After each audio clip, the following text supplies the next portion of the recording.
innahu min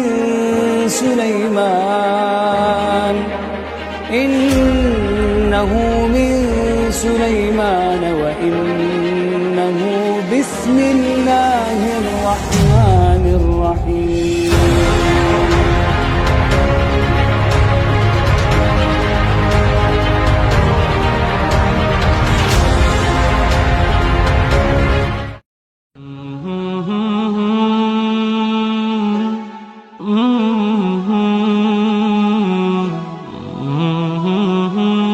Makanya Nabi SAW mengatakan, karena engkau telah melihat Jibril wahai Aisyah, engkau akan mengalami kebutaan di akhir hayatmu. Maka setelah Aisyah kemudian tua, meninggal Nabi SAW, betul Aisyah menjadi buta. Sebelum wafatnya Aisyah buta. Dengan butanya Aisyah mencari-cari barang di rumah. Ini ada barang nih. Maka dia panggil pembantunya, tolong sedekahkan barang ini ke Bani Fulan. Dicari-cari lagi, dapat lagi barang, tolong yang barang ini sedekahkan ke Bani Fulan. Setiap hari sampai akhirnya ludes, tidak ada barang di rumahnya karena disedekahkan. Ketika Aisyah sudah tidak bisa lagi menemukan barangnya karena buta dia bertanya kepada khadimnya, masih ada lagi barangku untuk saya sedekahkan? Kata pembantunya, ya Aisyah, ya Ummul Mukminin, kenapa kau habiskan hartamu untuk bersedekah? Maka Aisyah radhiyallahu anha mengatakan kepada pembantunya, ingat, wal akhiratu khairun wa abqa, akhirat itu jauh lebih baik dan lebih kekal. Akhirnya Aisyah meninggal dalam posisi rajin bersedekah.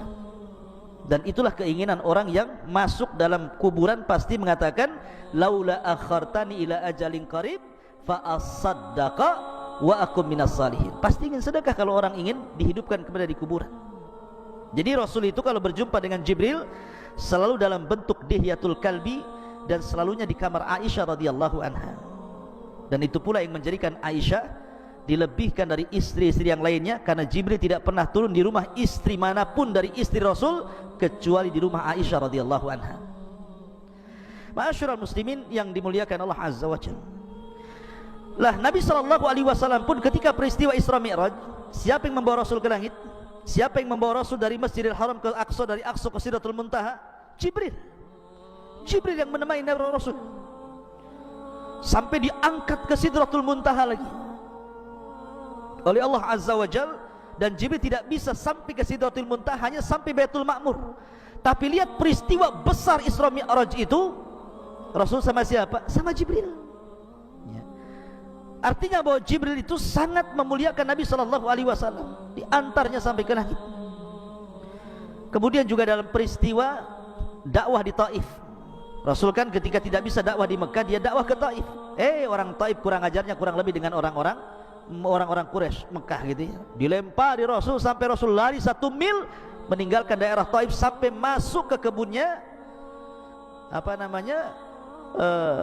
di antara perbatasan Mekah dan Taif. Disitulah Jibril datang dengan 2 malaikat penjaga bukit Taif. Kata Jibril, ya Muhammad, perintahkan 2 malaikat ini. Dia penjaga bukit Taif. Kalau kau perintahkan bukit Taif dilempar kepada penduduk Taif, dia siap melaksanakan. Kalau antum di posisi Nabi SAW, pasti antum mengatakan lempar saja, kurang ajar orang itu ya kan? Tetapi Nabi SAW itu penyabar, ulul azmi. Makanya Rasul mengatakan, Allahumma hdi biqaumin fa innahum la ya'lamun. Tidak ya Rabb, tidak ya Jibril, jangan kau lempar bukit-bukit itu kepada mereka. Mereka melakukan sesuatu kepadaku karena mereka tidak tahu aku ini seorang nabi. Lihat, Jibril alaihissalam membawa 2 malaikat loh ya, penjaga bukit, siap untuk ditimpakan kepada penduduk Taif. Bahkan ketika Nabi SAW disihir oleh Labid bin Asam selama 6 bulan. Bayangkan pengaruh sihir itu sampai 6 bulan.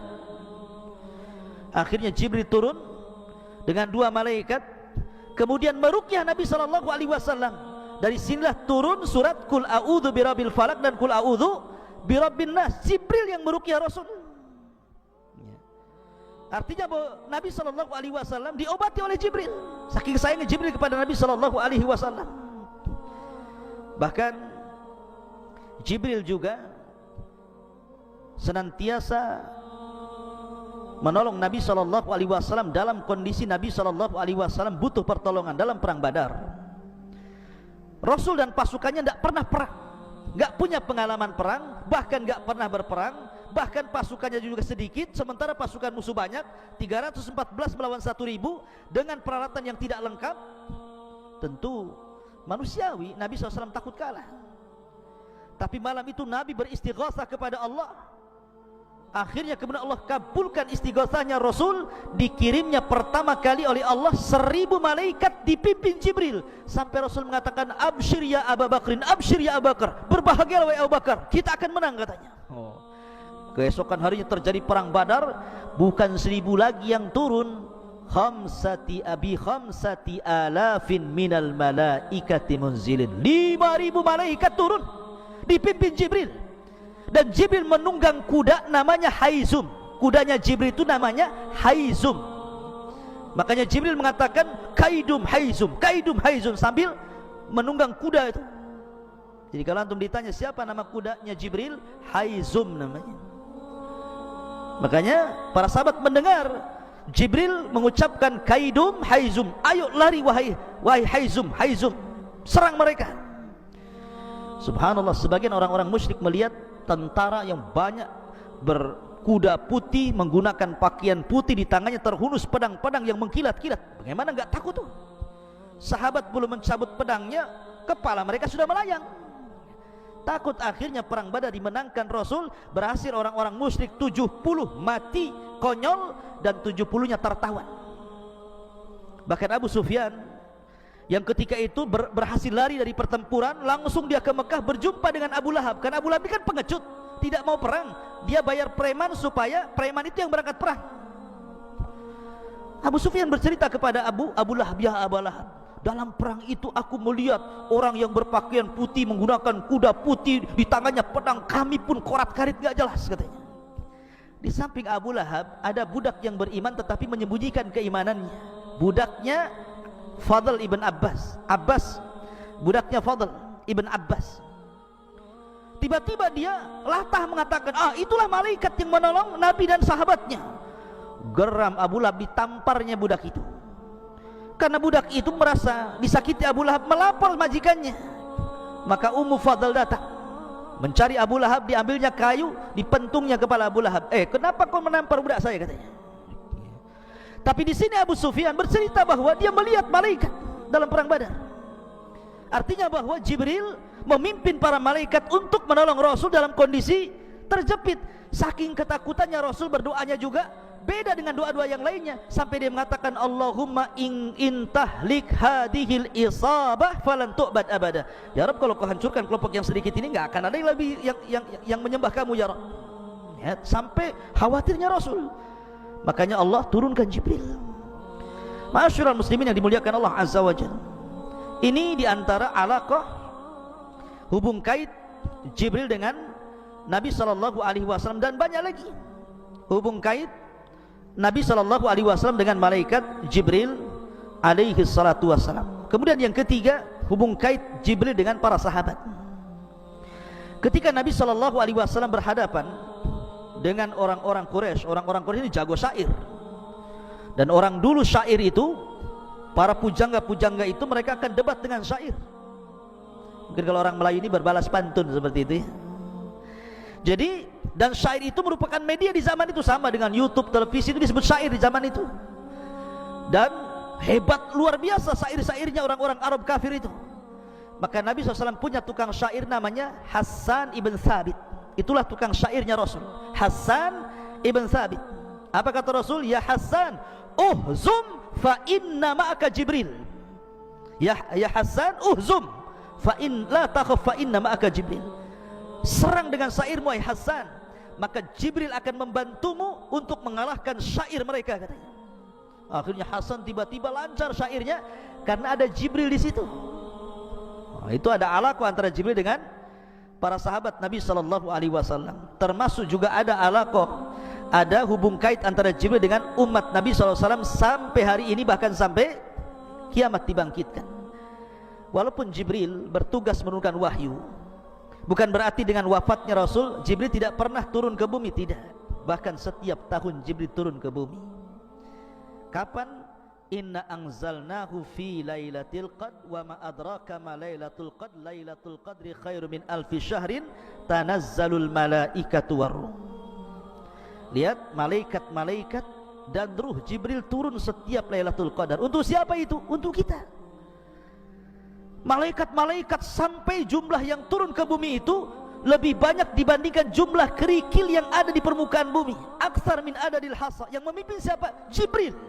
Menebarkan ketenangan, rahmat di mana-mana. Makanya malam itu malam terbaik. Ya kan? Jadi ada hubungan Jibril dengan umat Islam, dengan kita-kita ini. Kita tidak pernah ditinggalkan Jibril karena setiap tahun turun di malam Lailatul Qadar. Dan Nabi SAW pernah berjumpa dengan Jibril itu 2 kali dalam bentuk aslinya. Pertama di Gua Hira. Makanya kemudian Nabi SAW ketakutan gitu kan melihat Jibril. Gak pernah sebelumnya melihat ada makhluk bersayap 600 besarnya itu sadal ufuk gitu kan. Oh, menggigil kayak antum masuk ke hutan Jabal Uhud ketemu dinosaurus. Apa gak menggigil antum pulang tuh? Gitu ya. Kenapa antum? Enggak tahu kan gitu. Ketemu genderuwo katanya. Lah. Jadi Nabi tidak pernah ketemu makhluk sebesar itu. Tiba-tiba ketemu Jibril ada 600 sayap, satu sayap terbentang gitu kan. Bercahaya. Rasul ketakutan lah kan begitu. Makanya dia demam sampai lari ke rumah Khadijah. Sesampainya di rumah Khadijah dia mengatakan dathiruni ya Khadijah, selimuti aku demam. Oh gitu ya. Jadi Nabi pernah melihat Jibril 1 kali di bumi, kemudian melihat Jibril 1 kali di langit. Ketika peristiwa Isra Mi'raj sampai di Baitul Ma'mur, Jibril berubah bentuk. Makanya Allah mengatakan laqad ra'ahu nazlatan ukhra inda sidratil muntaha indaha jannatul ma'wa. Nabi melihat Jibril kedua kalinya. Di mana? Di langit. Ya, ketika peristiwa Isra dan Mi'raj. Dan ini luar biasa. Makanya kenapa? Karena Rasul pernah melihat Jibril. Rasul bisa mensifati Jibril seperti apa? Karena pernah melihat. Ya. Ma'asyiral muslimin yang dimuliakan Allah Azza wa Jalla. Kemudian Jibril juga ikhwan, selain ditugaskan untuk menurunkan wahyu, dan ketika Allah berfirman, yang pertama kali mendengar wahyu siapa? Jibril. Jadi kalau Allah berfirman kepada malaikat, kepada Jibril itu, semua malaikat yang di langit pingsan. Dalam hadis yang ma'ruf, apabila Allah hendak mewahyukan sesuatu, maka suara Allah itu seperti suara gemerincing rantai yang dipukul-pukul di atas batu, membuat semua malaikat pingsan satu langit. Ketika semua malaikat pingsan, yang pertama siuman siapa? Jibril. Jibril yang pertama siuman, kemudian dipanggil oleh Allah Azza wa Jalla. Kemudian Allah memberikan tugas-tugas kepada para malaikat lewat Jibril. Maka setelah Allah berfirman kepada Jibril, tiba-tiba semua malaikat bangun dari pingsannya. Maka setiap Jibril lewat di langit pertama, mereka mengatakan, "Madza qala rabbuka ya Jibril?" Apa yang dikatakan Rabb ya Jibril? Kemudian turun ke langit ke-6, ke-5, ke-4, ke-3, semua malaikat yang di lapisan-lapisan langit itu mengatakan, "Madza qala rabbukum?" Madza qala rabbukum? Apa yang difirmankan Allah? Tugas apa yang harus kami laksanakan? Tugas apa yang harus kami lakukan? Maka Jibril mengatakan, qalal haq, kebenaran, kebenaran. Kamu tugasnya ini, kamu tugasnya itu, kamu tugasnya ini, kamu tugasnya itu. Jadi dia yang membagi tugas dari Allah Subhanahu wa taala. Inilah perkataan Jibril apabila sedang kemudian menyampaikan wahyu kepada para malaikat. Nah, ini jin-jin ini yang berada di langit pertama, di tempat maqaidus sam'i, pos-pos pencuri dengar itu, kalau dia mendengar satu kalimat dari Jibril yang disampaikan kepada para malaikat di lapisan langit-langit itu, langsung diambil, kemudian disampaikan ke jin yang di bawahnya, jin yang di bawahnya, jin yang di bawahnya. Karena jin kalau naik ke maqaidus sam itu seperti orang panjat pinang. Jadi begini, sampai ke langit. Jadi yang dari sana kalau dapat kalimat disampaikan ke jin yang di bawahnya, ke bawahnya, ke bawahnya, ke bawahnya, ke bawahnya, sampai ke yang di bumi. Yang di bumi ini sudah banyak macam-macam dustanya. Jadi kalau satu kalimat, kemudian jin yang berantai sampai ke langit itu 1000, maka yang benar 1, yang dusta 999 kalimat. Bayangkan coba. Jadi kalau seandainya ini jinnya 1000 jin, berarti yang benar itu satu kalimat, yang 999 kalimat itu dusta. Lah, dari sini jin yang di bumi mulai berbisnis dengan dukun. Akhirnya habar itu dibeli sama dukun. kemudian dukun dijual ke pasien. Maka di sini namanya silsilah dusta, ikhwan. Bagaimana mungkin dari 1000 kalimat satu yang benar 999 dusta? Makanya dukun itu pendusta, dia hanya menjual kabar dusta. Jadi dukun itu dikibuli jin, sementara orang yang datang ke dukun dikibuli dukun. Makanya silsilah kibul mengibul namanya. Paham antum? Itu silsilah kibul namanya. Ya. Kenapa kemudian percaya pula sama dukun? Ya, masyarul muslimin. Jadi tugasnya itu seperti itu Jibril. Tapi ada tugas lain. Contohnya umpamanya, kalau ada orang yang akan dilahirkan, diciptakan Allah, orang ini orang mulia, maka yang meniupkan ruh bukan malaikat ruh.